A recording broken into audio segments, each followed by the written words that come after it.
I don't know how this body cam footage is 25 minutes, but let's fucking go, brother.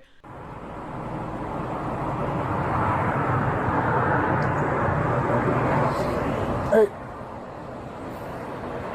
What the fuck? You guys.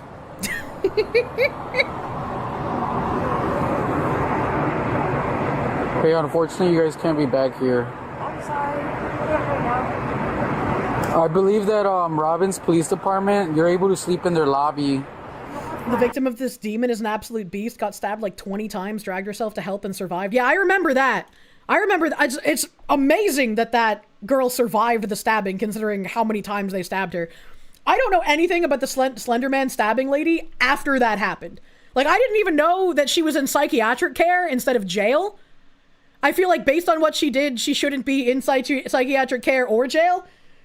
She is clearly not fit for civil society. We'll just move around. What was that? We'll just move around. Okay. Thank you, I appreciate that. Sorry to bother you guys. So okay. I appreciate you guys being understanding. Thank you so much. Udafik, thank you for the 15-month I advise member. them Thank that you. Robin's, I know they're able to like sleep in their lobby because they used to do that before, but they said that they're just gonna move around. I didn't know what to do. Like, I fed them. So I was calling to see can they get somewhere for the night. Yeah, I cannot the thing understand is that there are woman. a lot of shelters. that's what's crazy. Yeah. Also, she hasn't exactly been escaped for very long, right? How are they taking like 7 trillion years to pick up all of their shit outside?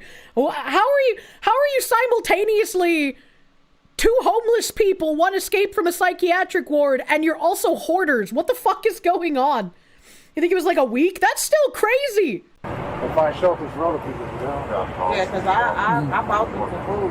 no. But I couldn't leave them out To here. be fair, she was just Yeah. woken So up. I You'd be was like, I slow know what too. to do. So I was Why like, would you you couldn't have call all me. of your stuff Yeah. outside of your I told backpack them, if you're fucking I sleeping believe rough, man? Robin's in their lobby. They're able to sleep there, but they said that they're just gonna move Where around. you guys from?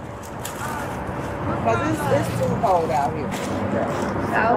South? Like how far? Not that far. We're not living anywhere. We'll be fine tonight. Okay, I just want to make sure you guys are warm. We're fine. You sure? I appreciate it. No problem. I just want to make sure you guys have some place you want to stay.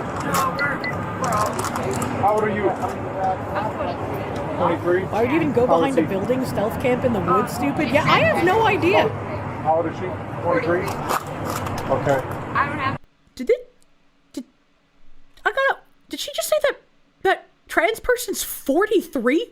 Am I, what? I'm 23. 23. Yeah. How old is he? She's transgender. She's How old is she? 23? Okay. What the fuck? Like, you bro. I don't have my ID, but Alright, well, give him your name and date of birth. We just gotta make sure you're saying who you are and you say you are, okay? You're not missing stuff, okay? right. Psycho, thank you. You're a fine, upstanding citizen. Holidays are lonely, but these fucks find love. What the fuck is our society? Okay, what's your last name? Things aren't fair sometimes. I am still himboless. I don't know why I have to do this. They were playing prom hunt and fucking lost. Holy shit. Okay, we got called here for a call, so just be honest. I want to make sure that you're not missing. As long as you're not missing, you can go on your way. Are you missing from somewhere? Well, just give me your name and date of birth and you can be on your way. Okay, I'm 19. Huh? I'm 19. 19? Yeah. That's fine, you're still an adult. So, Yeah. So she lied about her age, saying she was 23, but she's actually 19, and she's sleeping outside of a building with a 43-year-old man. Bruh. Like, I know that's still legal, but yeah, that's kind of gross to me. So what's your last name? No what? I don't want to give you my name. okay, well, then we're going to arrest you. We're going to take you an ID. We're going to hold you an ID at the station. So, we're going to... They met in church. Give me your name and date of birth. You're not wanted for murder, right? Right. Doubt she's 19 if she's Okay, lied then already. go- I mean, we should have her age, right? Because she was arrested. I don't know her age because I haven't been keeping up on the like Slenderman stabber case. So if she's lying about her age, she's lying about way more. Well, she's lying because they're going to re-arrest her because she was in a psychiatric ward for attempted murder. You're not wanted for murder. Yeah, I know, right? There's foreshadowing. It's kind of funny. She couldn't even come up with a fake name, you know? There shouldn't be any problem. Okay, you're making it bigger. What's your last name? Reese. How do you spell it? It is. Transgender. So just get her name, his name. ES. What's your first name? Stephanie. Ow. How do you spell it? She's now 23. EPHI. Okay, so she didn't lie about her age at first, and then she tried lying afterwards. So she is 23. Still 23 and 43. That's a little fucking weird. It's completely legal. That's fine, but it's kind of weird for me. That's a bit of an age gap. I don't like that personally. EPHI. A-N-I-E. Damn, her teeth are British as fuck. A-N-I-E. Middle initial? Good morning, fam. I don't know. Do you have a middle initial? Okay, what's your date of birth? April 16th, 2002. Okay. Oh, Robertson, okay. And your last name is G-R-I-E-S? Alright. 3014, I have a name and date of birth.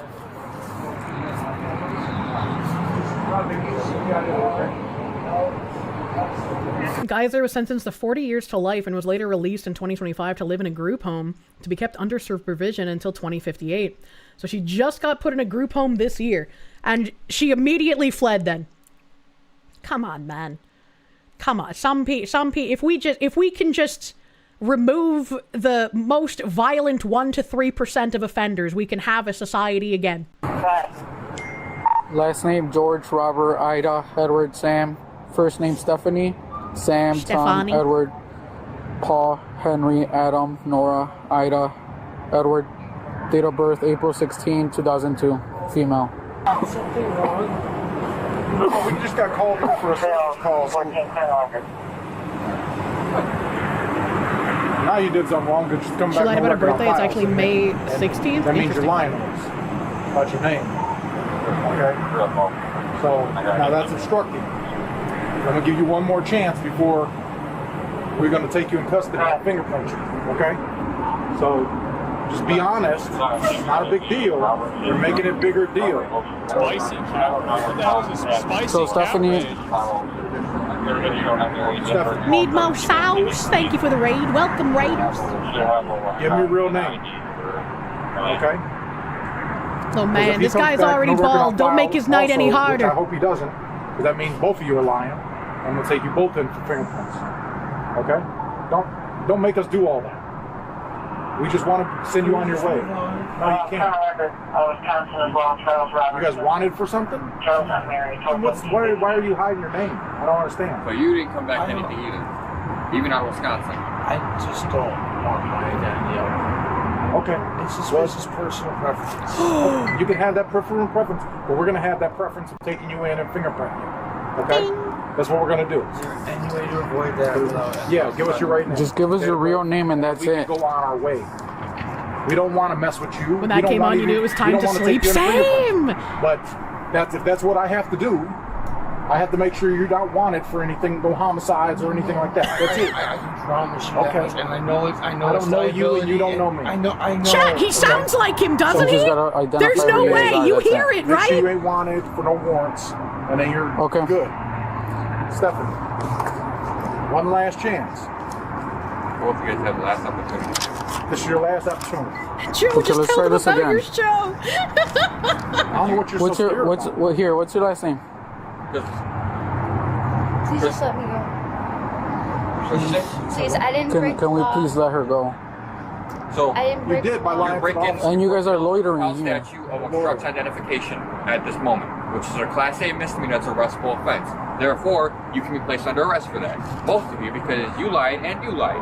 You give me your real name. And we got dispatched here because you guys are loitering in the back of the business. It's not like we When the approached you sign's guys. posted, there's no loader. Okay. I'm sorry.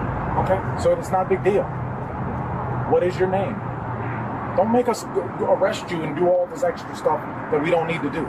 We have other stuff to worry I about. know. We got way more serious things to worry about than this. Also, a couple of you guys have said someone screaming in the background. I certainly hope not, because I didn't hear screaming in the video. And if there's screaming happening in my background, I haven't heard it, and I don't want to start worrying, man. The Wastelander, thank you. It's this thing on the water with a sail, and those pirate people use them. Is it a helicopter? Yes, a helicopter! I'm glad that the horrible way I describe things, some people in chat can align with my autism and still figure out what I'm trying to remember. I love it. We're on the same wavelength. But we got called here. It ain't like we just walked up and started messing with you. And not only that, but when we print you, it could take a day, 2 days. 2 days until your prints come back before we can. So you'll be in our custody until we can release you. If you want to stay all day, that's fine. And your prints might come back before him. So then that means that he would still stay at the station and you might get released. You might as well just avoid all of that and tell us your real names. So if you want to stay in a cell for 3 days, by all means, we'll go to the trouble. At this point, we're just done detain. Okay. Put your hands on your Please back. let her go. Please let her go. Then give him your name. I did something wrong. She didn't. What did you She do? doesn't know what I did. Okay, that's fine. I just don't believe that they don't know what you did. I'll put it back. What is it that you did wrong? I did something really wrong. What? What was that to you?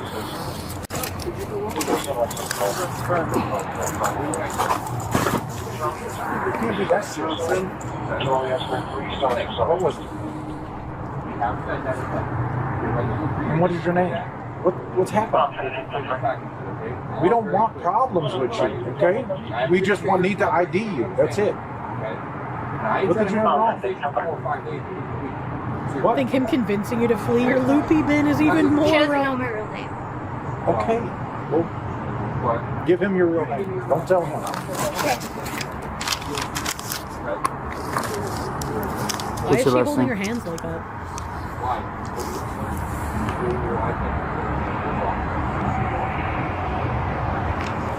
So he says this can't give you information. Okay, so it's Morgan. Morgan. And then your last name? G-E-Y-S-E-R. G-U... What is it? G-E-Y-S-E-R. I promise she did not know. G-E-Y-S... She could have just gave the name and that's it. Well, she's trying to not give her name because she escaped a loony bin. She's the Slenderman stabber thing from a few years ago.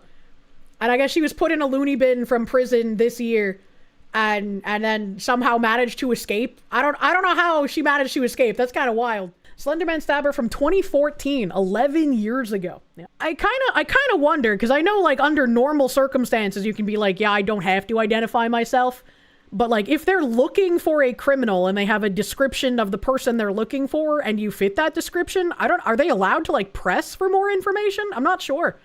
I don't usually get talked to by police. Like I've had it happen a couple of times in my life, but usually my encounters with police are, honey, you have to wake up. We have to take you to your grandparents' house. Your mommy won't be coming home tonight. You know, like it's not usually a like I'm in trouble situation. E-R. And then what's your date of birth? May 16th, 2000. If you're committing a crime such as trespassing, you do have to identify yourself. Oh yeah, true. And they were loitering. They were loitering and sleeping outside of a building, so you know you know. Okay. So Morgan is your first name, right? Yes. G-E-Y-S-E-R? No. Let me say goodbye, please. Okay, we will. I will never see her again. Yeah, you will. No, I will. 304 Chief. This guy doesn't know. Pick a name and date of I birth. did something bad. Let me say goodbye. We will let you say goodbye, but just stand by until we figure out what's happening. Okay? Last name? I'll let you say goodbye. Here, Richard, can you just... They already got caught trespassing, so the cops had probable cause to search and seize identification. Yeah, I'm not like super up on all the laws going on, because like I just don't do illegal things. So I don't really have to worry about it on a day-to-day basis, you know? That creature needed to be underground years ago. The fact that it's still able to walk pisses you off. Yeah, when you were a teenager and you stabbed someone a bajillion times in the woods with the intent of killing them, I just don't think you'll be able to be integrated back into society. But that's just like my opinion, man. Yeah, no matter. Last name George, Okay. Edward, Young, Sam, Edward, Robert. First name Mary, Ocean, Robert, George, Adam, Nora. Date of birth May 16th, 2002. Slenderman When the female murder. suspect was identified, Yeah, back in 2014, she stabbed a friend of hers in the woods like 20 plus times with the intent of killing her as like a sacrifice to Slenderman or some shit. It was very weird and very womanly. officers learned she was Morgan Geyser, who had cut off her monitoring bracelet and escaped from a group home she the did night have a before. monitoring bracelet. She just Geyser cut it had been off. placed in that supervised setting as part of her long-term commitment following her role in the 2014 Slenderman stabbing case in Wisconsin. What is it?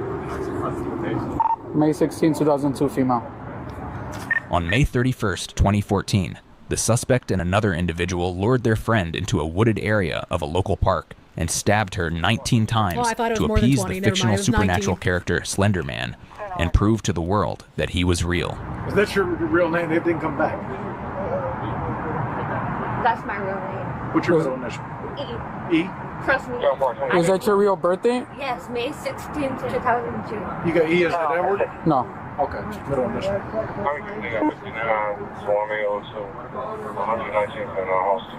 She said E, right? Yeah, E. They also haven't searched her and keep letting her put hands in pockets. They're gonna get a major chewing out once they realize who the fuck she is. I don't know, right?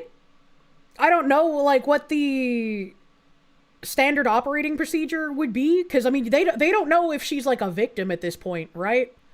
So, I like, knowing who she is, like, yeah, they're not being safe at all.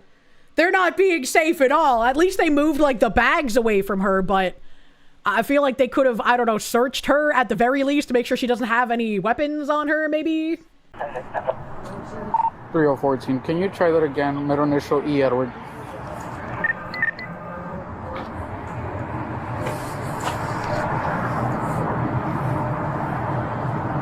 I love you. You didn't know, I'm sorry. She keeps saying that, and I just don't believe her. I do not believe that this 43-year-old man she was sleeping with outside did not know who she was. I love you, guy I just met. Yeah, exactly. Go ahead and put your hand up. You said I could say I will goodbye. let you. You guys going to the same place, okay? Okay. I promise you didn't know. Okay. We got people coming.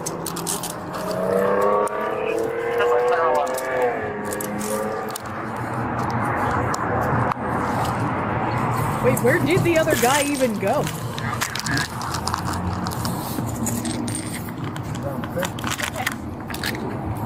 Is that a weed pipe? What? You ate anything? Yeah. Is your ID in your purse? Honestly. We're going to go through it. It is. Okay. I know you will. It's not. Okay. Well, we're going to go through it.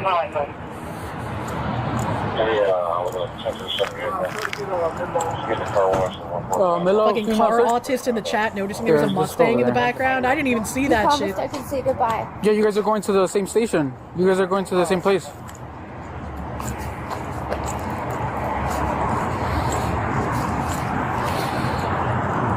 Okay, we know you're not giving us your real information. Yeah.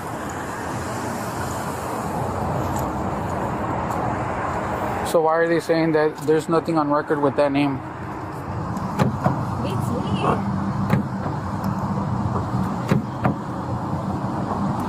And he just like me trying to get into the car for real, for real.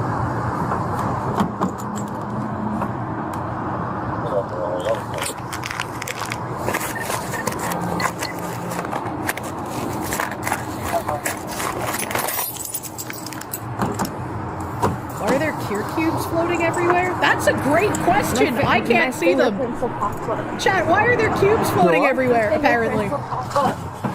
Look awful? Oh, on-stream okay. celebration! I didn't know you could do that! That's cool! And you're telling me that your information that you gave me will come back to those fingerprints? I found prints! No, fingerprints. I don't think so. Owie. 3014. Can we please get a female search? combos thing? No, I turned combos off. Station. Hey, Richie. So, let's just charge them also because of the cannabis, everything. Yeah, for sure. So like they didn't even figure out who she was in the body cam video? That's crazy. That's crazy. I was hoping that since they had like this image of her in the police car, there was like more body cam video. But I guess there's not. I guess there is not. That's unlucky. Gay sheep, gay wool, gay fashion from gay wool from gay sheep. This outfit made gay sheep wool, including the pizza. Now wait, can sheep be gay? Yes, but we'll get back to that. I went to a fashion show called I Will Survive. That is the gayest man I've ever seen. The gay hookup app or dating app. Everything on the runway was created using the wool from gay sheep. This is the gay who designed them, Michael Schmidt. He's been in the business for a long time. He worked with Cher and Lady Gaga. He just designed Doja Cat's outfit for Vogue World. This was his first knitwear collection, and it included 37 looks that were all inspired by gay archetypes, many of them like from porn. There's a pool boy, there's a leather man, there's a UPS guy. Oh, I'm sorry, it's a DTF guy. But back to the gay sheep. 1 in 12 sheep are gay. More precisely, 1 in 12 sheep don't show interest in female sheep, but do show interest in other male sheep. Those are sometimes sent to the slaughterhouse. Oh. But there is a gay shepherd in Germany who rescues these gay sheep and harvests their wool. Michael Stucke has run his own farm since 1995.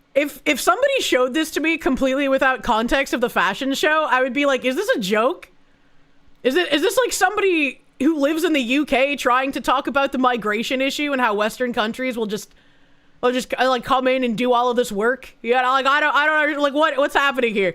Also helped found Rainbow Wool, which is a non-profit that partners with LSVD+, Germany's largest LGBT rights organization. Fun fact, Stucke had never heard of Grindr until someone from his team told him they were interested in putting on a fashion show using his gay wool. Gay sheep, gay wool. What the fuck? This isn't a viable business model? How do you reproduce gay sheep to scale up? No, that's a perfect business model for high fashion. That way you can sell this gay sheep, gay wool, gay man tank top with a hoodie for like $7,000 instead of $70. Because you can't get that much gay wool since only 1 in 12 sheep happen to be gay. First the frogs, now the sheep. What's next? I don't know, man. It's 2025. The country is falling apart and no one who isn't Indian can get a job. No one's getting married. No one's having kids. The country is actively being colonized. What do we need to talk about? Gay sheep! Gay wool! A fashion statement from the wool of gay sheep created to support LGBTQIA+ projects worldwide. You can even sponsor a gay sheep. Become a gay sheep sponsor, man. You know, if this guy wasn't wearing a wig, I probably would have found him attractive when I was like 15. Did you know that about 1 in 12 sheep is gay? And we're not just talking about rams. According to scientists, same-sex behavior has been documented in over 1,500 species. You see, queerness is quite prevalent on planet Earth, but sadly, there are still many people that have a problem with that. Like Japan! The shocking truth is 62 countries still criminalize same-sex relationships. That's right, it's illegal to be gay in 1/3 of the world. And even where it's not illegal, cases of queer hostility are increasing, including in Germany. I have transformed into a queer duck, and I am now asking, why are the cases of queer hostility increasing in Germany? What could possibly be the reason for the Caliphate of Germany, inshallah, to have increasing queer hostility? We just don't know. This is why we are getting the help from a gay flock of rams in a small town of Germany. We're using their wool to create fashion products that support projects for the queer community. Meet the world's first gay flock of sheep. Sadly, gay rams are often sent to slaughter because they can't fulfill a farm's breeding role. We rescue them before that happens, giving them a safe home where they can live and love freely. Each year, their wool is crafted into fashion with profits donated to the queer charity LSVD. You can also adopt a gay ram, helping cover food and medicine to keep them happy and healthy for life. I got the prep commercial in my head as I read that. Every adoption comes with a digital certificate you can print at home. Animals are... Animals? I think it's very funny that we never thought about it, and now we know. Animals are gay. Did you know that scientists have observed over 1,500 species having gay sex? Even the king of the jungle. And honey, But why did we need to see it? are the real deal about sex. Around 1 in 12 sheep is gay. But fuck, what happens if rams can't be used for breeding? Usually that doesn't end well for the rams. Relax, we got this. Introducing rainbow wool, our fab solution for those overlooked gay sheep. Michael, an openly gay farmer from Germany, has created a sanctuary for all the unwanted gay rams. They turned the gay where they into can live AI! and love whoever they want. And guess what? I adopted one myself. I named him Kyle. Now what do happy gay sheep produce? Gay wool. The raw wool is processed and turned into fashion. To earn money for charity, we all came together to create rainbow wool. Presenting the first fashion line crafted the wool of gay sheep. Our fluffy flock is giving the runway a rainbow upgrade. Go to our website, sponsor a sheep, and buy some rainbow wool fashion today. To support queer-friendly people project and set a good example. Okay, all right. Kyle. Kyle Chin. Kyle, that was one hell of a coming out, huh? What? I kept getting distracted because Salt and Pepper Let's Talk About Sex was the first cassette tape my mother gave me as a child. If a straight guy wears this, is that a wolf in sheep's clothing? That's a good question. You find this harmful and exclusionary? Why are all gay sheep men? Where are the lesbian sheep? That's a good point. Where are the lesbian sheep? Why is there no lesbian representation? Where are the trans sheep? Can we have trans wool for trans sheep? A dude gets rams headed toward the slaughterhouse on a discount and they spin a narrative about them being gayish. I think it's just funny because calling it gay wool from gay sheep is a great way to just have like a gajillion billion dollar upcharge and get a bunch of people to pay like hundreds of dollars for a product that would be way less money simply because it's gay wool from gay sheep. And there are a lot of people who will just buy thing because they're like, it reinforces my identity. They're so obsessed with the gayness, they need their wool to be gay. I feel like if I was an actual gay, I would feel a little bit like used by this. Rainbow wool partnered with Grindr. Rainbow wool, and there's that charity. Rainbow wool, Killifin, Kerner, Danny, Reinke. I don't know what those words are.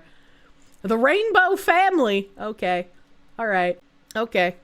I guess that gave us somewhat of an idea. The internet loves these gay sheep.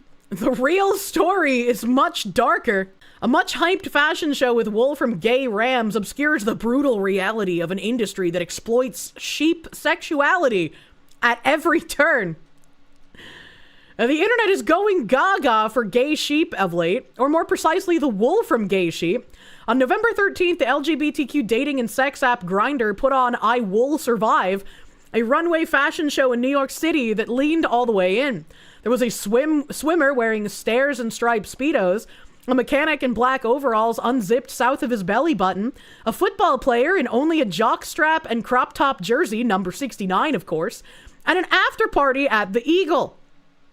All the pieces in this celebration of camp were hand knitted by designer to the stars Michael Schmidt out of wool sourced from Rainbow Wool, a German non-profit that rescues from slaughter male rams who prefer the company of other male rams. Can I just say it's a little weird that like everything, like when you watch like a regular non-gay fashion show, like they have some things that are risque, they have some things that are somewhat normal and could possibly be bought by an average human. And then they have things that are just like, what the fuck are you even doing? You look like a Gaia Online character. Like what is, no human would wear this, you pretentious fuck.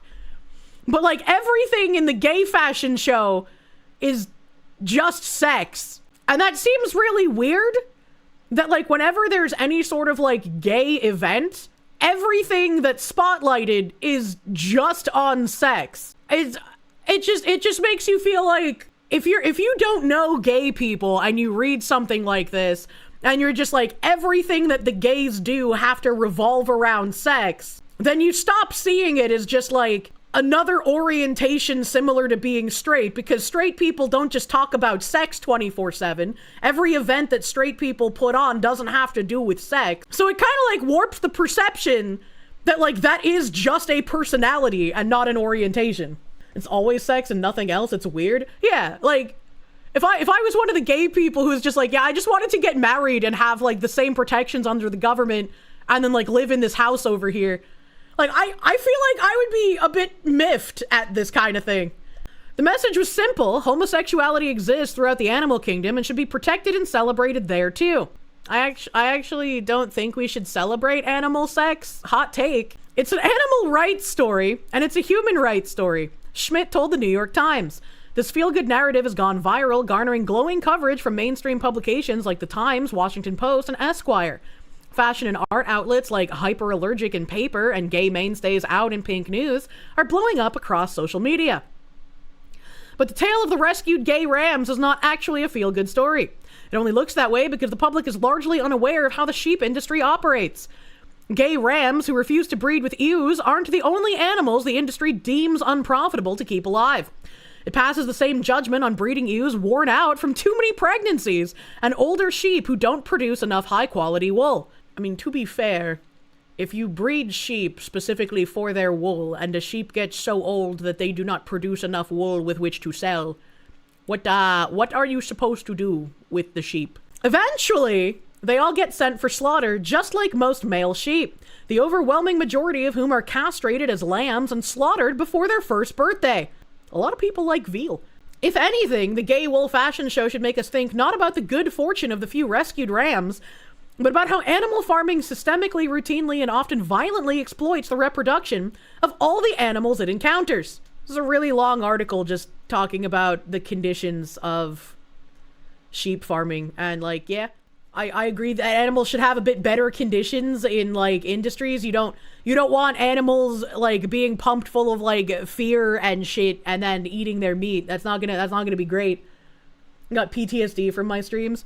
But like, I also don't really care to read an article about some climate guy blithering about it, you know? What? Such interventions in the sex lives of animals are so intrusive and ubiquitous that laws criminalizing animal cruelty and human sexual abuse of animal bestiality laws had to be rewritten to include explicit exceptions for farmers. The details may ruin your next pork chop in most pig factory farms, as anthropologist Alex Blanchette's work shows in uncomfortable detail. Mostly male human breeding technicians sit on the back of sows, pound their flanks, stroke their teats, and otherwise simulate the activities of boars during mating to prepare them for artificial insemination with semen from boars housed tens, hundreds, or thousands of miles away. Boar semen, in turn, is harvested using mechanical vaginas, but human technicians typically must stroke the boar to induce an erection before inserting his penis into the contraption. Okay. Like, yeah, that's kind of weird, but also, if you just let the animals copulate naturally, could there not be, like, issues with that from a farming standpoint? I don't know. I'm not a farmer, man. This is what you call selective breeding? Yeah. The New York Times here has how fraud swamped Minnesota's social services system on Tim Waltz's watch.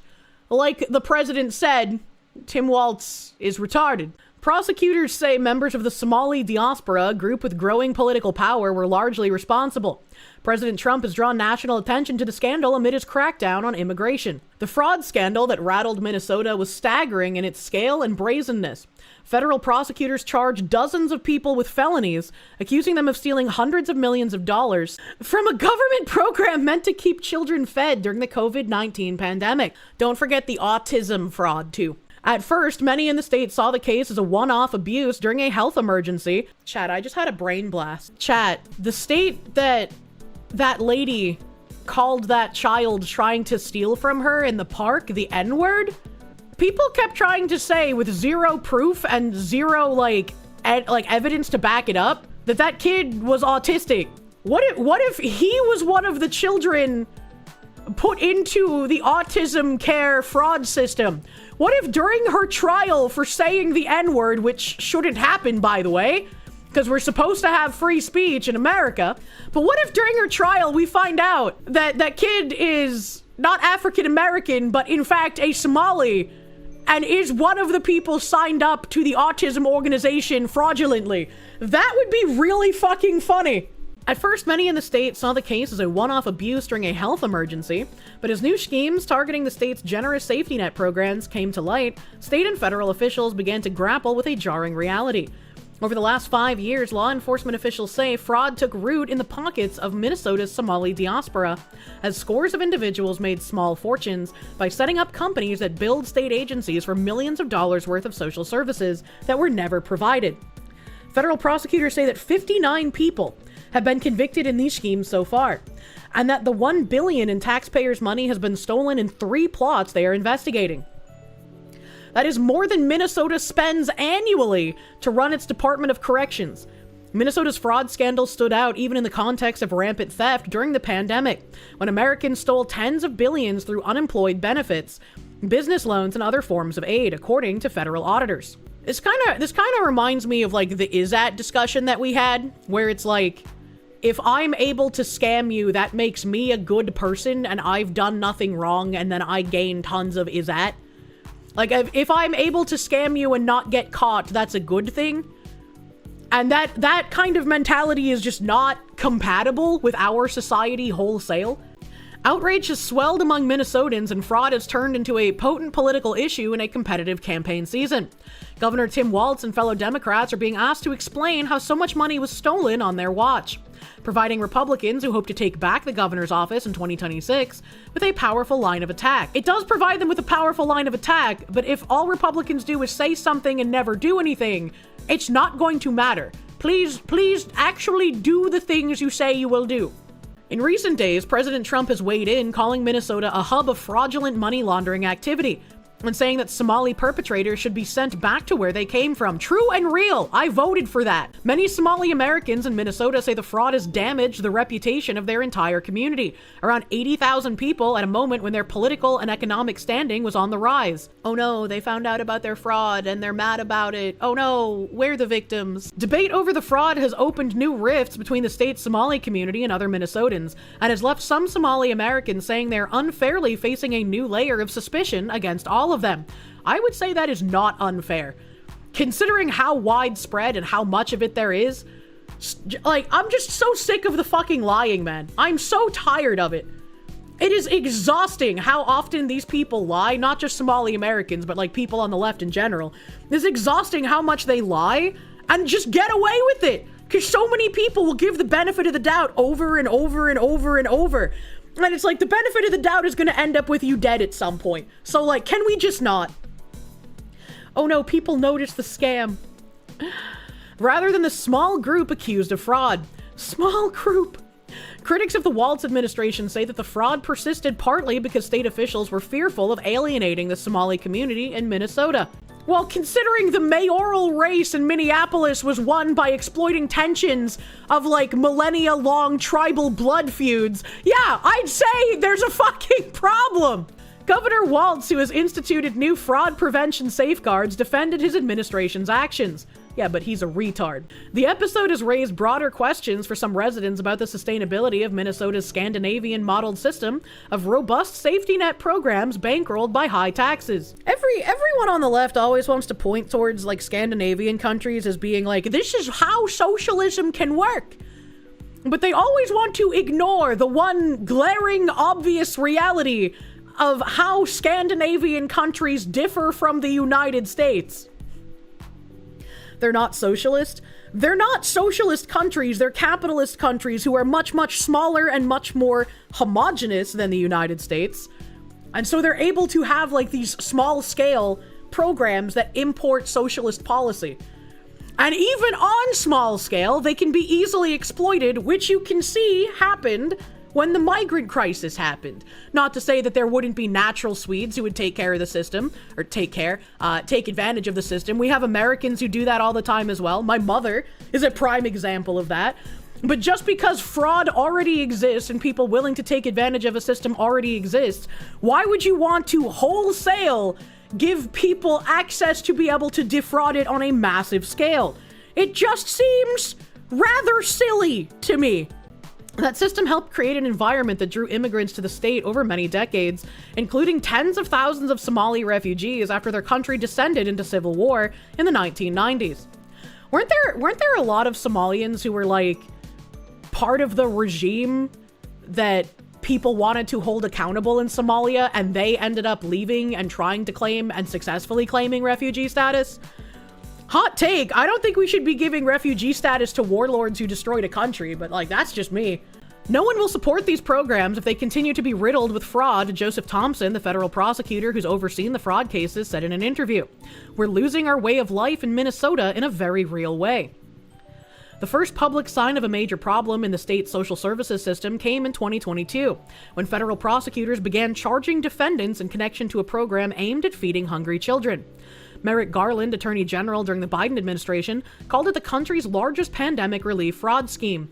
The prosecutors focused on a Minneapolis nonprofit organization called Feeding Our Future, which became a partner to dozens of local businesses that enrolled as feeding sites. State agencies reimbursed the group and its partners for invoices claiming to have fed tens of thousands of children. In reality, federal prosecutors said, most of the meals were non-existent, and business owners spent the funds on luxury cars, houses, and even real estate projects abroad. Behind the scenes, as federal investigators sifted through bank records and interviewed witnesses, they said they realized that the meals fraud was not an isolated incident. In September, prosecutors charged 9 people in 2 new plots tied to public funds meant for those in need. Mr. Bigglesworth, thank you. Sorry to break it to you, our military leaders kind of do treat our allies' military leaders like children during joint training exercises. Like when your dad wrestles with kids, it's usually like half speed or less with allied nations. Isn't that bad? Why would you want their military, like, inept? They should be able to take care of themselves instead of us having to do it, you know? In one case, hundreds of providers were reimbursed for assistance they claimed to have provided to people at risk for homelessness through federal authorities said services weren't provided. The program's annual cost ballooned to more than $104 million last year, the authorities said, from a budgeted projection of $2.6 million when it began in 2020. Can you imagine if these people weren't as stupid as they are greedy? Can you imagine if they had kept, like, the numbers at an actual reasonable number instead of inflating it to, like, suspicious levels? How long it would have taken anyone to realize this was happening? 2 of 8 people charged in the scenario have pleaded guilty, 6 others have pleaded not guilty and are awaiting trial.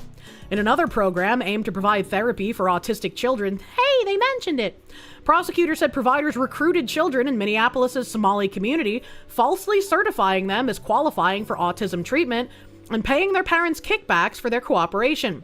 Prosecutors have so far charged one provider, Asha Farnan Hassan, 29, with wire fraud. They say she and business partners stole $14 million. Ryan Pasiga, Ms. Hassan's lawyer, said his client had entered the social services field with good intentions, but eventually began to submit fraudulent invoices. He said she intends to plead guilty. Ms. Hassan is of Somali ancestry, as are all but 8 of the 86 people charged in the meals, housing, and autism therapy fraud cases, according to prosecutors. The other 8 are probably leftists, aren't they? A vast majority are American citizens by birth or naturalization. And this is where the problem comes in, where if you come here and you start committing crime like this, your ability to live here as an immigrant should be reviewed. Like, our country is not here for foreigners to loot as they please. If you come to our country, you should want to be a part of it. Mr. Pasiga, who also has represented other defendants in the fraud cases, said that some involved became convinced that state agencies were tolerating, if not tacitly allowing, the fraud. Well, yeah. No one was doing anything about the red flags, he said. It was like someone was stealing money from the cookie jar and they kept refilling it. A core voting block. Red flags in the meals program surfaced in the early months of the pandemic, but the money kept flowing. In 2020, Minnesota Department of Education officials who administered the program became overwhelmed by the number of applicants seeking to register new feeding sites and began raising questions about the plausibility of some invoices. Feeding Our Future, the nonprofit group that was the largest provider in the pandemic program, responded with a warning. In an email, the group told the state agency that failing to promptly approve new applicants from minority-owned businesses would result in a lawsuit featuring accusations of racism that would be sprawled across the news. And this is how all of these DEI people work. Once again, think back to Kim Belair. You must go to a company's marketing manager and you must terrify them. You must strike fear into them that if they don't do what you want, there'll be social media campaigns calling them all sorts of things. This is exactly what they do. They hold you hostage so that you allow them to defraud you and take advantage of you and commit crime to enrich themselves and their own home country by threatening to call you a racist or other kinds of language. You have to make that word completely powerless at this point. Defending yourself from people defrauding you is not racist. Would never be racist. It doesn't matter what the skin color of the people defrauding you are, they should be held accountable. Feeding Our Future later sued the agency, which continued reimbursing claims and approving new sites in the months that followed. A report by Minneapolis's nonpartisan Office of the Legislative Auditor and the lapses that enabled the meals fraud later found that the threat of litigation and of negative press affected how state officials use their regulatory power. Once again, everyone on Twitter had been saying, like, woke is on the way out and, you know, we're winning and whatnot. It's like there are visible, tangible, small battles that have certainly been won, but the war is far from fucking over. And trying to treat people like, oh, it's all gonna be better now, when how many cases of this outside of Minneapolis and Maine do you think there actually are? This is going to need to be paid attention to for quite a long time for actual cries of we're winning to finally start happening. Kaysa Morgan, a Somali American who formerly worked as a fraud investigator for the Minnesota Attorney General's office, said elected officials in the state, and particularly those who were part of the state's Democratic-led administration, were reluctant to take more assertive action in response to allegations in the Somali community. There is a perception that forcefully tackling this issue might cause political backlash among the Somali community, which is a core voting bloc for Democrats, said Mr. Magan, who is among the few prominent figures in the Somali community to speak about the fraud. As a trial in the meals fraud case was coming to a close last summer, an attempt to bribe a juror included an explicit insinuation about racism, prosecutors said. Several defendants in the trial were found to have arranged to send a bag containing $120,000 to a juror, along with a note that read, why is it always people of color and immigrants prosecuted for the fault of other people? Again, you wouldn't be prosecuted if you were doing nothing wrong. Stop trying to call people racist when they call you out on your shitty behavior. They don't hate you because you're a Somali, they hate you because you're a shitty person. Mr. Thompson, a career prosecutor who served as interim U.S. attorney for several months this year, and who declined to discuss his own political preferences, said he believed that race sensitivities had played a major role in the rise of fraud. As pandemic assistance was distributed, the state was also reeling from the killing of George Floyd by Minneapolis police officer in May 2020. Saint Floyd of the fentanyl, in his name we pray, amen. Fuck it, I hate these people so much. He's not a saint! What is wrong with you?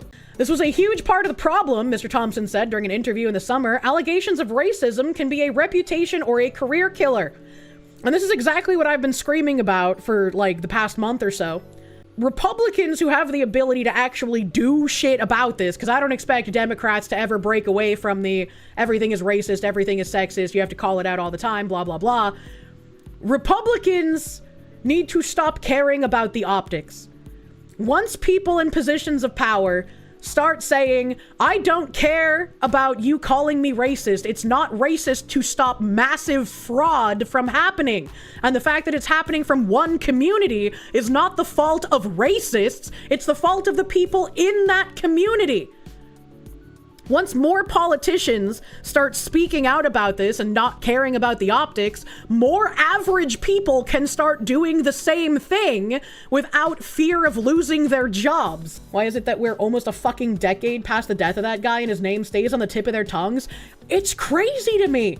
And again, the disingenuous fucking liars who want to do nothing but damage people and harm you with accusations of racism will say that I'm mocking George Floyd's death by that, because they're, again, malicious liars. They're not dumb enough to not understand I'm mocking the people trying to induct George Floyd in sainthood. They understand that, but it does more harm to call me a racist making fun of George Floyd instead.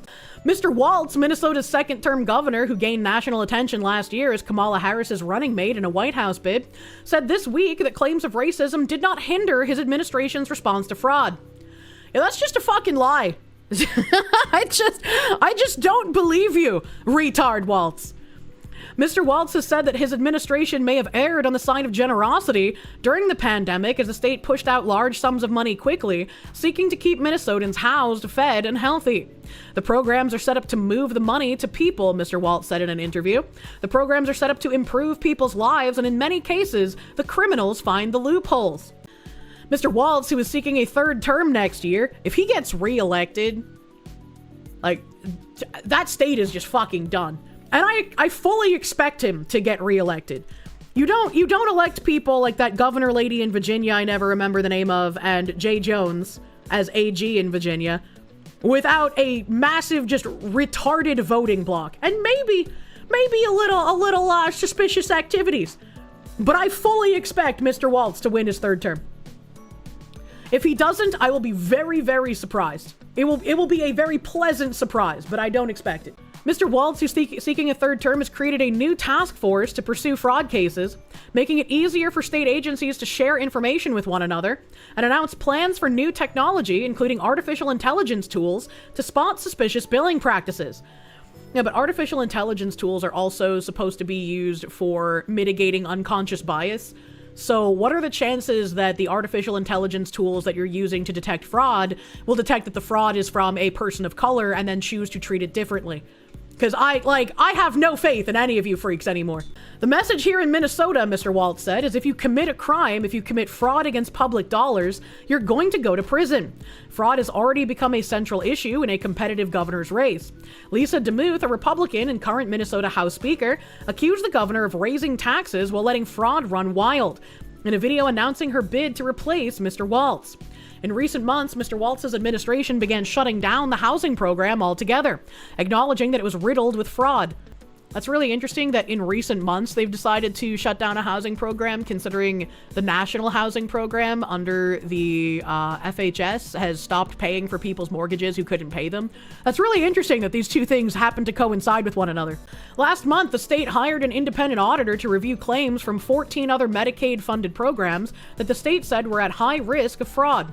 Greedy people and businesses have learned how to exploit our programs, James Clark, the Inspector General at the Department of Human Services, told lawmakers during a recent hearing. Fraud is the business model. And he's not wrong. Years after the fraud cases first came to light, the issue has come under a harsh national spotlight amid the Trump administration's immigration crackdown. Mr. Trump last week denounced the Minnesota fraud cases on social media and simultaneously announced an end to a temporary legal status that allows several hundred Somali immigrants to live and work in the United States. We need more of this. Remove more TPSs. His comments followed a report this month in the Manhattan Institute's publication, City Journal, in which Ryan Thorpe, a reporter, and Christopher Rufo, a conservative activist, said that money from Minnesota's fraud was funding Al-Shabaab, a terrorist organization in Somalia. That claim emerged in 2018, but there has been no solid evidence to substantiate it, and none of the federal fraud cases have featured a link to terrorism. Over the last few days, in response to the shooting of National Guard members in Washington, Mr. Trump has again spoken of Somalis in Minnesota, saying they were ripping off our country. In Minnesota, Mr. Trump's remarks deeply unsettled Somalis. I don't fucking care! Why would I fucking care if it deeply unsettled them? You know what deeply unsettles me? American tax dollars being used to fund Somali revolutionary wars. That's what bothers me. I hate it when the CIA does it, and I hate it when foreign nationals do it.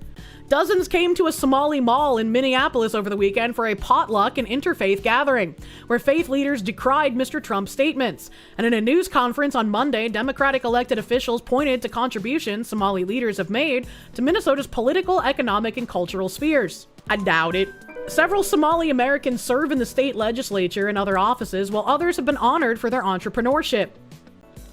SBA Administrator Guzman awards Minnesota's Abdirahman Khan of the Afro Deli and Grill as the 2023 National Small Business Person of the Year. It's all right, Chad. I gotta keep my blood pressure low. We're just gonna move on. We're moving on. We do not blame the lawlessness of an individual on a whole community. Representative Ilhan Omar, a Democrat who was born in Somalia and whose district includes Minneapolis, told reporters, "When is something going to be done about Ilhan Omar, who committed immigration fraud? How is someone who committed immigration fraud allowed to continue being a sitting representative of the United States? How is someone born in Somalia able to be a sitting representative of the United States? That should not happen." Somali residents were initially concentrated in a neighborhood near downtown Minneapolis with high-rises and Somali-run restaurants and shops, but over the years, many have moved to the suburbs and elsewhere in the state. Their experiences have been challenging at times, as many in the community contended with poverty, unemployment, and language barriers. In recent years, some Somali Americans say the community has been broadly blamed over crime and links to terrorist groups. I mean, when there's fire in the kitchen. Few episodes have left fissures as deep as the fraud scandal. Ahmed Samatar, a professor at Macalester College who is a leading expert in Somali studies, said a reckoning over the fraud and its consequences for Minnesota was overdue. American society and the denizens of the state of Minnesota have been extremely good to Somalis, said Dr. Samatar, who is Somali American. Dr. Samatar said that Somali refugees who came to the United States after their country's civil war were raised in a culture in which stealing from the country's dysfunctional and corrupt government was widespread. Minnesota, he said, proved susceptible to rampant fraud because it is so tolerant, so open, and so geared towards keeping an eye on the weak.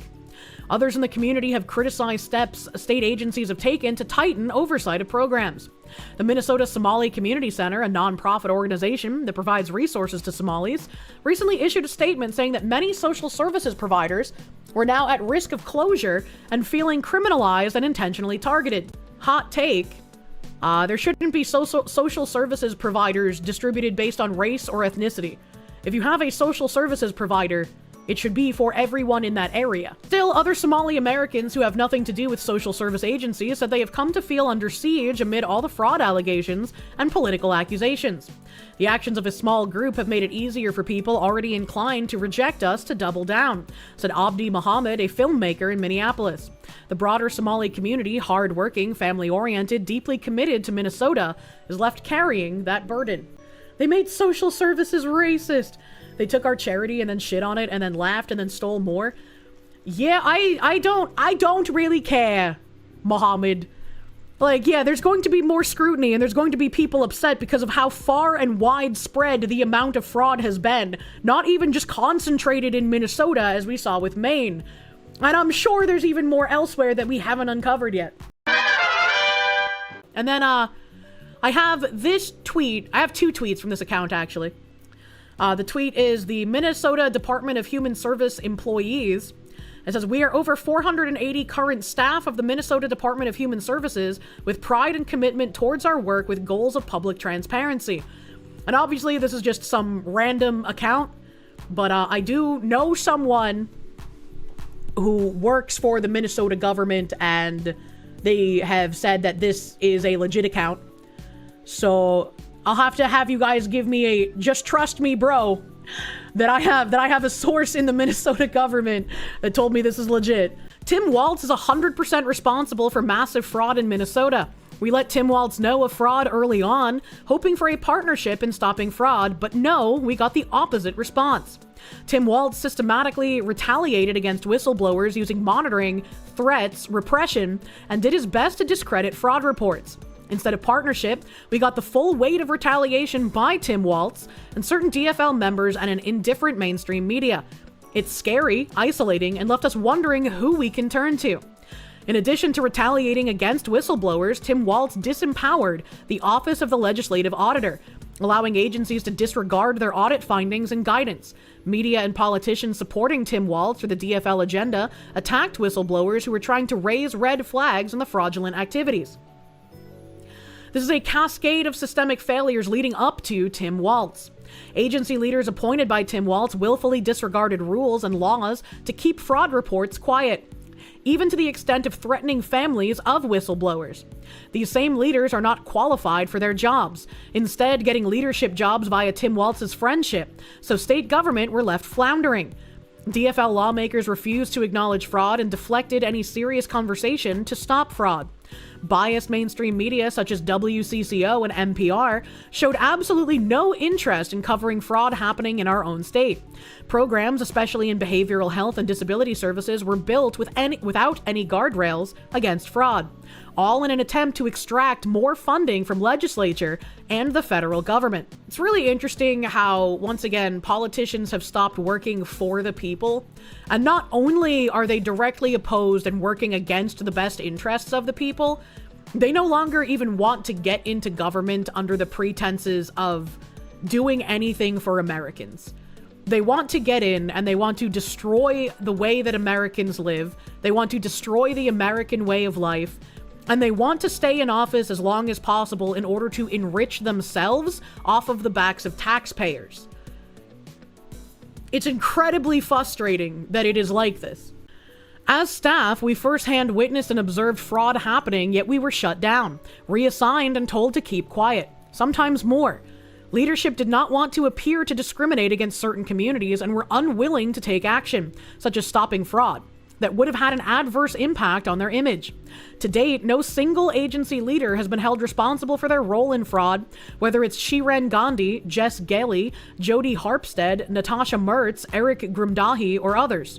It is a structure created and maintained by Tim Waltz, who has created an environment of interrelated agencies and institutions, including the media, that help foster fraud through retaliation and turning a blind eye in exchange for political gain in the form of high-power agency leadership jobs or other perks.